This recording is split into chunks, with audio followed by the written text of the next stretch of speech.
Fatigue is one of those things which we need to break down and understand, because if we don't, we won't know whether it's deception or whether it's true. We won't know whether we're a little bit tired or we genuinely are fatigued and we need rest. Now, that this is through a process, we can only understand this through a process of understanding fatigue itself. So by the end of this video, you're going to have a clear understanding of what fatigue is. I'll do some numbers. What fatigue is, where it comes from, how to discern whether it's real or fake, and my 3 top micro tips to overcoming fatigue and making it a lot less hinderance to your overall training experience. Was that 5 tips? I don't know. Whatever. I've also got a little quote here from some fella I found.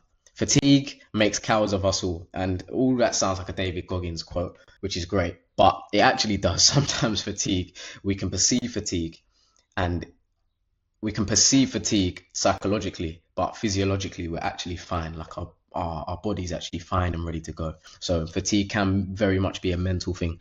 But by the end of this video, you're gonna understand what one's what. Let's shoot. So fatigue. So we're not gonna create stuff. We're not gonna come up with stuff. We're gonna go by the definition of what fatigue actually is. So fatigue is an extreme tiredness resulting from mental or physical exertion or illness. So we'll focus on the first part. So extreme tiredness resulting from mental or physical exertion. So this actual definition should probably be switched around because it's got the effect after the cause. Hold on. It's got the cause after the effect.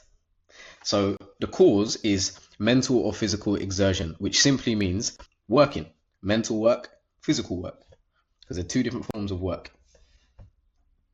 Doing that over a long enough time frame can lead to us feeling that extreme tiredness and needing that rest. And that is what fatigue is. Obviously, separate to that is illness. We're a little bit ill.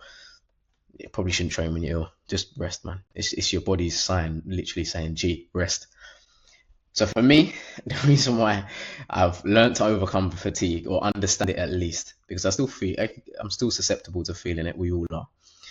I remember turning up to the gym and feeling as if I had already trained, causing my lifts to stagnate, causing my weight to just fluctuate all over the place. And my overall intensity of training just wasn't at the level I needed to be in order to build a better physique. And I think I've spoken about this many times, but during the first year of going to the gym, I didn't make any progress, just simply through a lack of understanding. And this big word, fatigue, causing me so many confusions. Was I actually tired? Is my brain just a bit tired? Am I actually fatigued? Like, what one is it? And just, getting in a constant loop about that. So extreme tiredness, as I said, what's the cause of this? Like, what causes us to feel tired? What causes us to feel fatigued when we're in the gym or we're training or whatever we're doing? This fatigue goes out, has a domino effect elsewhere as well, into our work, into our just daily routine and habits. So what causes it and how do we solve it? That's the main thing we're considering. I'm going to move myself up here. Yeah, it looks better. So this is what you come for. This is what you come for. Hold on. Pause. Right. How to overcome fatigue. Wait. I always struggle where to put myself. I'm going to put myself in the corner. No. I'm going to put myself here. Here. All right. So, a couple things. If you can master these 3 things, you'll master the understanding of fatigue and knowing the difference between when you're actually fatigued and when you're just being a little bit of a wuss and you're just tired and you need to push through it in order to get to the next level of training and physique. So first one is your timings of meals. Now, I'm trying to think of an analogy.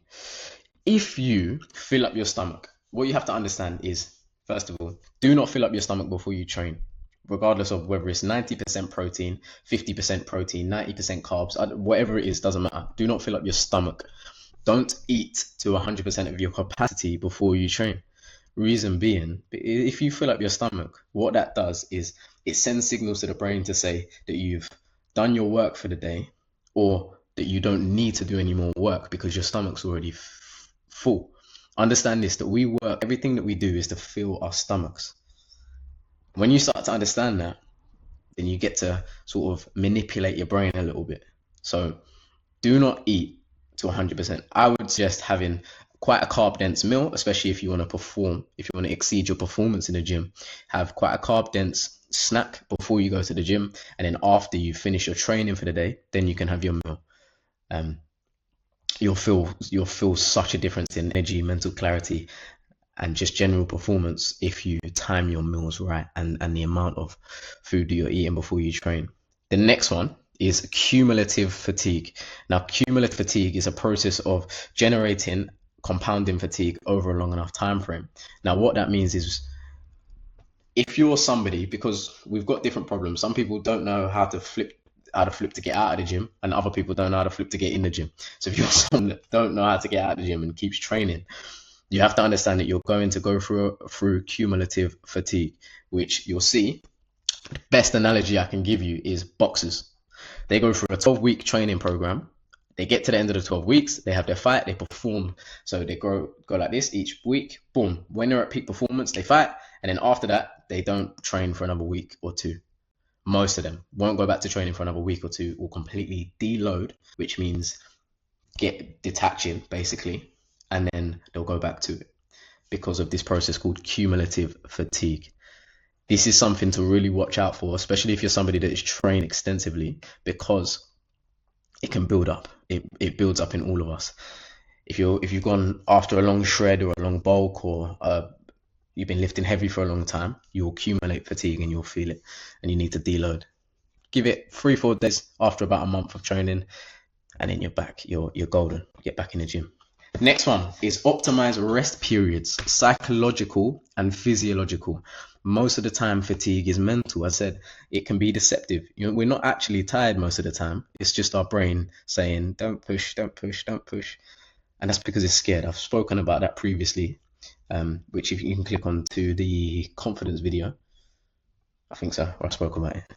Now, psychological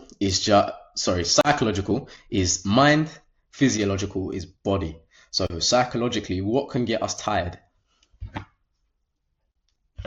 You've got a million things going on in that thing. If you're scrolling, or if you're on your phone for a certain period of time throughout the day, that can cause mental fatigue. Now, what can cause physiological fatigue? Training. So you have to understand, even when you're not physically training, your brain might be training. Your brain might be stressed. You might be fixated on something. You might be thinking about something. That is all work. And all of that can accumulate to cumulative fatigue. So when it's time to rest. Your rest day should be a rest physically, but also it should be a rest on one of these. It should be a rest of these. It should be a rest of the games. It should be a rest of things that cause you to need to think. It should be a rest of that. You genuinely need time to just switch off your brain. Maybe watch a film, spend time with the family. I don't know. I was going to say play chess. Don't do that if you're resting. That's the opposite. But yeah, you get the drift. Switch off, extremely important. I think that's it, to be fair. Yeah, short and sweet, a little bit like that geezer over there. So look, if you like this, that's cool. I like making them. Actually, I've said drop a comment if you're watching this, because this isn't for everyone. This is for people that want to become elite. It's for you lot. Drop a comment about a topic you'd like me to cover, and I'm more than happy to cover and go into detail about it, because there's loads of little macro stuff we can learn and get a little bit better. But yeah, overall, fatigue is not something that you just overcome forever. It's just something that you understand, and once you understand it, you've got the discernment, which means the ability to judge whether it is real or whether you're just a bit tired, and you need to stop being a wuss. But yeah, love for the love, and I'll see you very soon. Woo! One take.